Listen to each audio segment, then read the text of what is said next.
Hello. Looking forward to today's video. I actually got some really exciting stuff to show you guys. We got a bunch of new parts, stuff from subscribers, and one thing another. For these projects that we've been working on. Sorry about last week or so. Things got a little hectic around here. Had to take care of some business, doctor's appointments for Barb and I, and now we're back to moving again. Okay, first thing I want to show you. As you know, we're building that 371. It's more of a restoration than anything for Buck and Billy. But we're going to jack it up just a bit, make that we're going to take a really nice saw and build it just so it's a pleasure. We had a subscriber from Australia emailed me. He says, Harv, I'd like you to try one of my pipes. I built an iron horse pipe. He showed me a couple of pictures. I said, well, gee, that's kind of a big thing, but it's big to me. He built it out of stainless. I want to show you this. I already opened this, but first thing, which is kind of nice, it's from Tasmania. Mitchell Morgan. Mitchell, I looked at this already. This is very well made. Spot on, brother. I'm just telling you. Here it is. Iron horse pipe in stainless steel. And we will be putting this on Buck and Saw to test it. I'm not shipping it with it. Buck has got his own pipes. This was not going anywhere. The welds are just beautiful. I wish I could do that. But I can't. Maybe with new eyes I could. But he got the dimensions right on. I mean, he paid attention. Mitchell, that's good. And this pipe's long enough. We can tune this if we feel like it needs it. We can cut this off a bit. I wouldn't think he's off any, quite honestly. I think he hit it. I think he nailed this. So that's the first thing from Tasmania.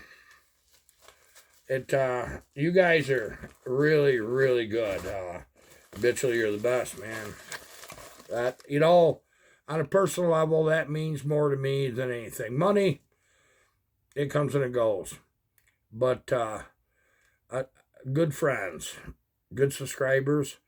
And it's not that I want anybody to send me anything. I don't. But once in a while, something like this comes along that I treasure it. I just do. I'm sure he didn't think much about it, but to me, that's a big thing. Okay, now with this dirt bike cylinder build, as you know, using a YZ80 cylinder on a 372 chassis, cylinders right here, there's going to be problems. I ran into my first one. We got it where the cylinder goes on now. Okay. Know what I got to do to bolt it up. I just got to bore, put the studs in. The cylinder locates really nice. We are going to do a little bit of welding and filling to guarantee it seals because it's kind of iffy. But I ran into a problem with, as you know, we was going to try to use a 268 piston in this because, geez, that's got to be pretty close. Well, close isn't good enough. It ended up being too far down in the hole, okay? And it's like, well, I really thought that what we do is end up being able to mill a little off the base to make that work. It's too much. Don't want to do it. It's going to be way too much. And the piston that I found, which will be here Saturday, I'll show you. It's from the crown to the wrist pin is much taller than we're used to seeing. More like, as you guys that work on the dirt bikes, the motocross bikes, they're a taller piston. And I didn't want to have to use something like that. We're 50 millimeters, so I didn't have lots of options, but I had a few. That's going to be a neat little surprise. It has got a 12 millimeter wrist pin. Now, one thing that has stopped me on different combination on these Huskies is the pin diameter difference, you know, because you got 11 and 12 millimeter wrist pins. So that pretty much stopped me from wanting to use certain pistons because I couldn't ever solve the problem. How the heck can you put a 12 millimeter wrist pin in where an 11 goes? We couldn't, just can't be done. Just can't. Never say never. Right here in my grubby little mitts, I've got a piece of candy. This little wrist pin right here is the game changer. Now, theoretically, this little thin bugger is going to fit in this rod. I have not fit this. I have a piston for Husqvarna that is going to need a 12 millimeter wrist pin. You can't mix that up. Let's see if this fits. Okay, guess what? It goes in the rod, and it fits quite nicely. Now, what we're going to do, see where I set it.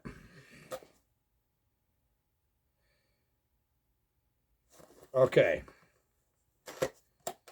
This is one of 2 top ends that Highway sent me right from Taiwan. Okay. And I'll tell you what it's for.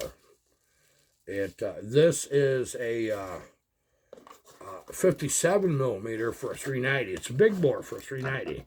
So I don't know if they're available yet through Ryan at Wolf Creek. Go to him for your chainsaw parts need. Done business with him for quite a few years. Very good man. Very honest, and he takes care of you. Okay, and Highway has done this for me too. They've been good to me. So, wouldn't it be cool to have a 390 with a 57 millimeter bore? That's what I thought. Now, this isn't leading anywhere, so don't read between the lines. I know I'm kind of guilty of dropping little hints about things, but I haven't actually tried to sort it all out. But that's fairly significant, isn't it? But the important thing is, can we get this wrist pin? Boy, that's a big piston, 57 millimeter. That ain't playing, is it? Boy, wouldn't it be something if we right here, right now, come up with something that was really golden? That's what I hope. 12 millimeter wrist pin. Right here's an 11. I think you can see just a little bit of difference.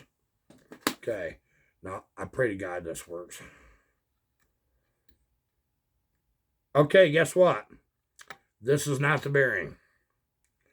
This is not the bearing. Let me verify. Well, I thought I was onto something for a second, and I may be.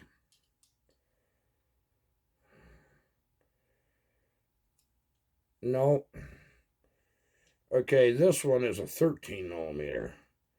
Now, that's a little odd, isn't it? 13 millimeter. I got to find a 12 millimeter. Okay. Let me get this stuff put back so I don't lose anything. Okay, so we got a 13 millimeter wrist pin, trying to put it in a 12 millimeter hole because some of these saws are 12. So I got to deal with that right now. So let me rummage around here in a few minutes and see what I've got that's actually 12 millimeters instead of 13. I know we're not getting 13 in it. I thought they were 12. But I know I was running into something with a 12 millimeter piston that I had X cylinder and Y wrist pin that wouldn't fit in Z rod, and I wanted to go this way. But at any rate, this is going to work with the piston that I'm going to use in it for this dirt bike cylinder. So that's one thing I know. So that's good. So maybe I better just take this out for right now, so I don't want to lose it, scratch it, dent it, have something bad happen to it. And, oh, any of you that's played with these, I share everything. And if I don't think about it, if you email me, I'll tell you what I found, so you can pick up and run with it. This is a piston. It's 12 millimeters, ID, 15 millimeter, which fits in the rod, OD, and then 15 millimeter long, which is correct for this. Now, this is actually from a scooter. It's one of them Vespas. So there's the information and the part number. So that's how you do that. Now I just got to remember what was 12 millimeter that I was having trouble with. I didn't think about 13. We won't get a 13. It's not going to happen. Quite interesting. I'm going to look around and see if I got a 12. I'm getting just bugging me. Okay, I'm not sure where they are, but I know what it is I'm looking for. There's one particular combination that I wanted 12 to go in one of these saws. Okay, so the next thing that I got comes from Canada. From Saskatchewan. That's from Scott Wilson. Scott's my buddy. He learned how to put 86cc 372s together. And he is doing a really, really good job. I'm really quite proud of what he's doing with them. He's got one right now that is quite unique, and he's doing some innovative things. He's got to the point, Scott has, where he's thinking on this on his own and seeing new things and trying new ideas. And I do not discourage that. I show pretty much entry level how to build good work saws. I show some of the weirder things, and obviously stuff I just dream up in the middle of the night and have to run out to the table and write it down so I don't forget. And that does happen. Scott is doing while he's awake by observations. I challenge every one of you to make observations and try new things, because you can take what you learned from me and add your own twist to it. You've heard me say it before. Scott's doing it. I'm really curious. He came up with one thing that I normally wouldn't put into race saws, or I would put in race saws, but I wouldn't do in work saw builds. And it's not because it's wrong, it's just not something that I would normally do. And he showed me, and I got thinking, I'm listening, I'm watching. He was overcoming a problem, and he found a solution. And I encourage all of you to do that. So we have one solution solved here: 12 millimeter wrist pin and a 372 small end of the rod. Saturday, when that piston comes, we'll show this if I have time to make the video Saturday. So I got that. Okay, this is from Scott.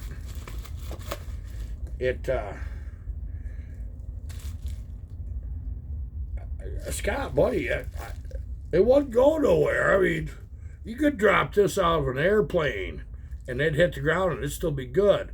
He could have sent this airmail. Okay, so I got to get this open. I don't know what this tape is, but it's really good.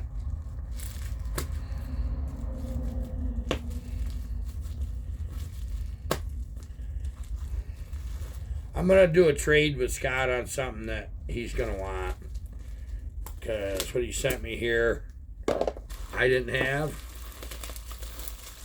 and he did. And he wasn't going to be using it anytime soon, and I had a need. It could be interesting to see what he wants, because I'll give it to him anyway. Okay. Awful big box. That's a chainsaw carburetor. 43120 Husky. Okay. I've never seen one off a saw. I've seen them on the saws. I don't even think I even ever rebuilt one. Wow. That's a big old honker. Okay, let's see what we're going to do with this.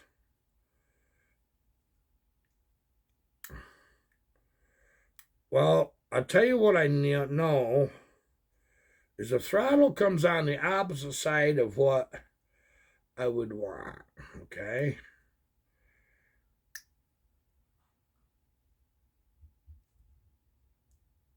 I'm rather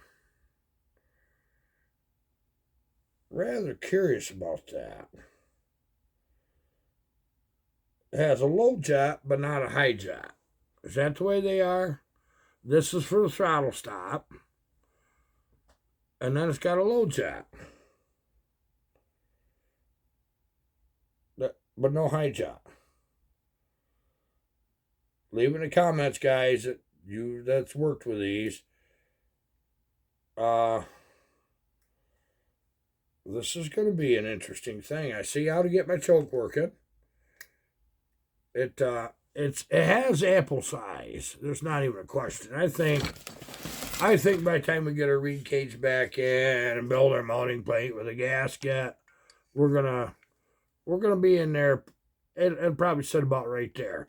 Because what I'm trying to do is get it where I can use the original throttle cable. Scott, this is appreciate it, buddy. I really do. This is really a good thing. Boy, it's kind of funky how that carburetor works, but I'm really curious. What I'm looking for is around a 28 millimeter, and this is about the most terrible way to try to measure one.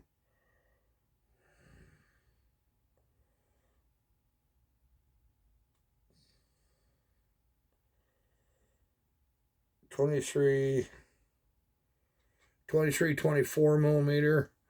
Okay, 28 millimeters what the bike's got with 42 millimeter stroke. We're not expected to have as much. Without question, this carburetor is going to start this saw. It's going to start, it's going to run it. I know it's good for a fact. So we're going to run with the idea that this is it. That's it. We're not looking back. Scott, thank you. Appreciate it so much.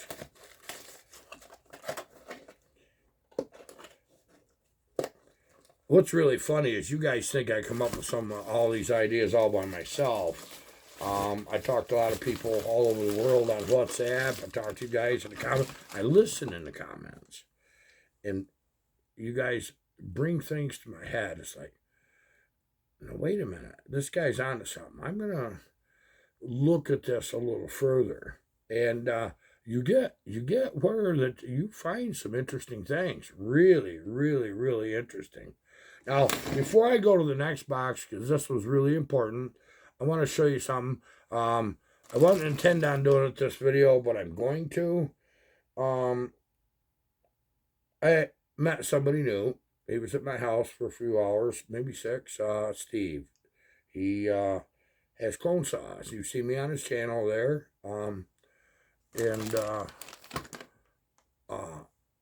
Metal and Wood for You, number 4. You go over, check his channel out. He's got clone saws. Now, some people have a problem like, no, I want OEM, clone saws shouldn't exist, blah, blah, blah. Okay, that's great. I dig it, man. I'm with you. If you want to work on something that looks like this, you do it. I do it all the time. I use clones for platform saws when I'm trying to develop something different, or I'm going to have a cylinder on and off a million times, and I'm going to be doing terrible things to it, to the whole saw. I love working with the clone saws. They're cheaper to buy. They're not worth as much money when you get done. So I'm saving all this good OEM stuff that I have left for a finished build. So I've got one clone saw that I use. It happens to be a Farmer Tech. I put a good crank bearings into it. It's a loyal, reliable workhorse that I test cylinders on. But that's for really big cylinders. Okay. Now that I cut the cases, that's what I have to use on that one. So I needed something for up to 54 millimeter, possibly, but 50 to 52 millimeters what I generally like to build. So what he's got, him and I talked, and I like this guy. I understood there's a little controversy with him. Well, there's me too. I got people that don't like me, and I don't even care. Uh, Rat's butt comes right to mind. You know what I mean? And my initial meeting with him was excellent. This is not the video I wanted to make because I have a really good intro of meeting Steve and starting off, and we're going to be running these saws. But I want you to just as soon as I could, I want you to see these. I'm going to tell you, for my first impression is, it feels right. Clone saws don't always feel right. This saw feels right. Steve's done a good job with these saws. And he put some nice dogs on them. Look at that muffler. That's going to get the heat out. Like I said before, these pipe mufflers are when you mod a muffler, whether it's one or two exits, don't really add a lot of power. I mean, it's not a huge game changer except for one thing. It gets the heat out.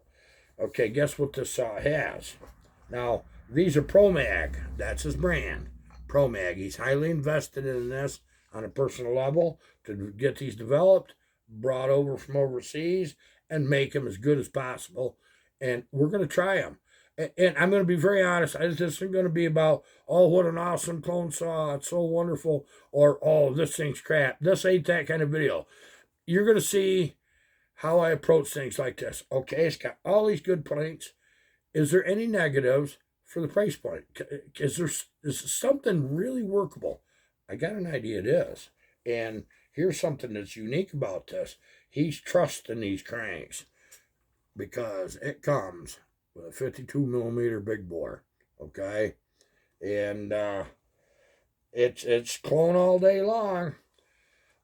He did warn me that the coils in these at this point aren't very good. He knows exactly what he's going to do. He's going to have a different coil on him probably before you guys get to see him much. And he recommended actually the type of coil he's going to run. Just go ahead and put it in, which I'll show you that. And I said, okay, yeah, no problem. So we're not going to start it today because I have a little bit of time, not a lot of time, and I'd like to get this video up. But I want you to know it feels right. This saw in your hand feels good.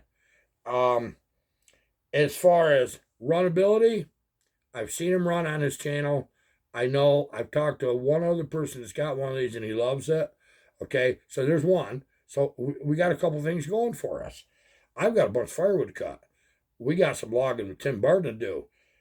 I'm going to go through, make sure that it's ready to actually hit the woods. In a log environment, once we break it in my firewood pile, we're going to the woods with a clone saw and see what it's made of. And I hope it's as good as I think these are. I got an idea. These just might be the best clone saws I've seen. I know visually and looking at the clutch and throttle cable and everything, so far, they look the best. Now let's see if they run the best. And I got a feeling it's going to be pretty good. Okay. And I've got one of his saws, which I will be sending back to him here, but we wanted to test it a little bit, and then we'll send it back. That one there, I'm probably going to purchase. He's not giving me nothing. I don't want that. I mean, he offered to, but I don't want that. I need one. I had to buy it somewhere, so I'm going to buy this one from him. There's not even a question that I'm going to. But the MS660 steel is a gorgeous saw. It's sitting right over here in the corner, and we get a little testing done on this. I want to run that and some bigger wood, as that's definitely a big wood saw, and see what it's made from. But that one looks good too, and not for just a clone, but period. It looks good. These look the part, and if they act the part, we got it made. Okay, this is a highly anticipated box.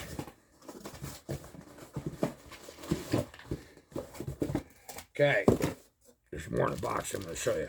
This is the parts that I could not find for Buckets 371, okay?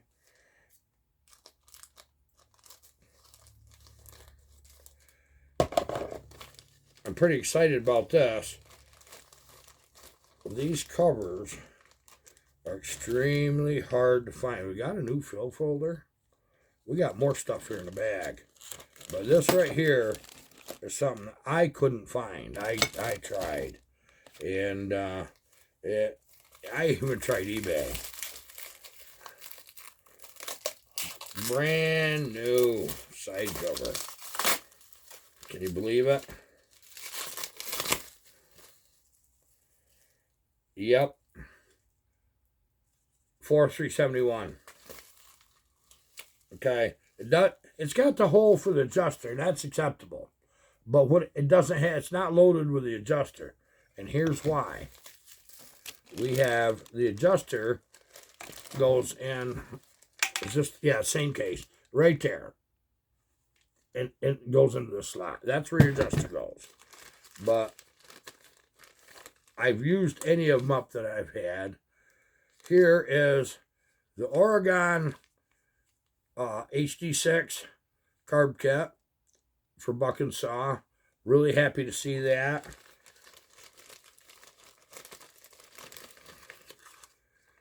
Here's the new fuel line. Extremely happy to see that. And in the bag with it, which I'm going to keep this stuff in bags for right this second. As you guys know, I got dropsy. I drop more stuff than you can shake a stick at. That is the fuel line that's going in buck and saw. Okay, here's half the adjuster. This is the pin. That's what grabs a hold of your bar. And see, I told you I got dropsy. Okay, had to pick the fuel line up.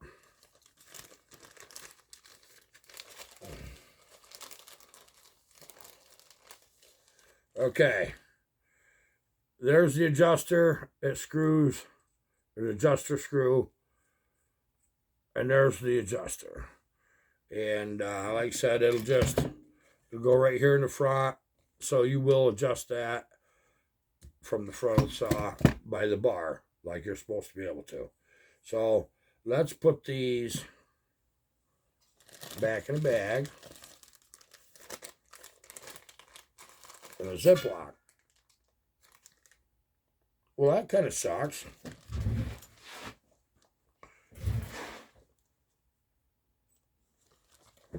Okay, let's try this different.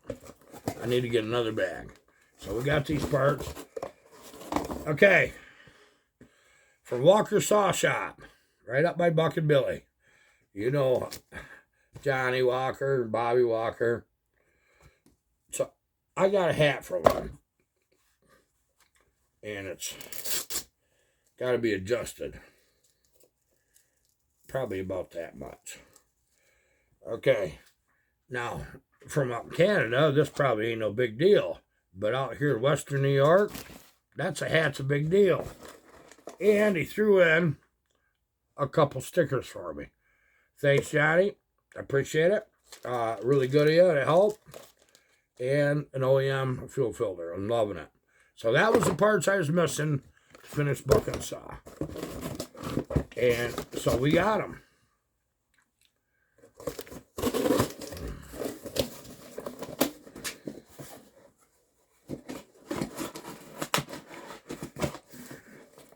Okay, so the next thing, probably the next video, is I'll show you where Steve and I met, and we talked about a few things. And I'm going to go through this 372 clone and make sure it's ready to run. We're going to gas and oil it up, do a few bench runs, get it warmed up, and put it in the wood pile. My ash pile, I still got ash left. Some of it's that big, some of it's that big, and anything in between. But that's sat there in the sun long now. That's getting quite hard. And so it'll be a great wood to break this saw in. And I'm really piped about it. And I want these saws to be awesome, but I'll be very honest about them, okay? So if you want a clone saw, I'll, in the next video, give you the information where you can get them from Steve. And like I said, you're going to love dealing with him. He's a good guy. I know there's a group of people that had a little problem with him. I hope everybody sorts it out, because you can have a problem easily with somebody you don't know. It's when you meet somebody and you talk to them, you know what they're made of.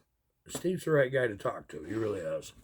Okay, guys, this is it for this video. Really happy to show you guys this stuff. Probably won't be on tomorrow. I'm going to try to slide in a video Saturday. And let's see how these saws run. Okay, take it easy, gentlemen, ladies, children, aunts and uncles, nephews, everybody. Thank you for being here. Let me know in the comments what you think of these saws. Tell me what you think. I think they're going to be good, but we're gonna be honest about what we run into, because there's nothing wrong with buying something that's much cheaper than a used old piece of crap like I end up with, and still have to put a couple parts in them. But I got a feeling we might not put much. Okay, thank you so much for being here. Goodbye.